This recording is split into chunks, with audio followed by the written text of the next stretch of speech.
کبھی کھجور کی گٹھلی کا پاؤڈر اجوا کی ہو، چاہے جس کھجور کی گٹھلی کی ہو، اجوا کی سب سے افضل ہے، ورنہ جس کھجور کی گٹھلی کا پاؤڈر ہو، جوڑوں کے درد، کمر کے درد، پٹھوں کے لیے اور دل کے امراض کے لیے زبردست چیز ہے۔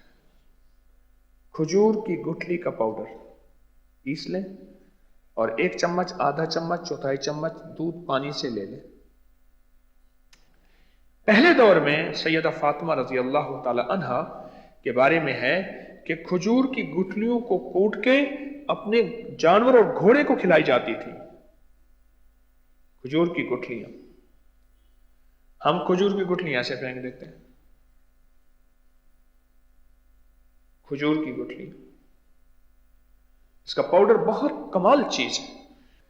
اچھا، ہمارے بڑے کیسے عظیم تھے، ہمارے ایک بزرگ تھے حضرت مولانا رشید احمد صاحب رحمۃ اللہ علیہ، وہ جو کھجوریں آ کے ان کو کچھ دیتا تھا تو وہ کھجور کی گٹھلی اپنے گھر کی گندم میں ڈال دیتے تھے کہ مدینہ کی گٹھلی ہے، یہ میرے گھر کی گندم کے آٹے میں آ جائے گی، اور اس کو پسوا لیتے تھے۔ وہ مدینہ کی کھجور کی گٹھلی ضائع نہیں کرتے تھے، پھینکتے نہیں تھے۔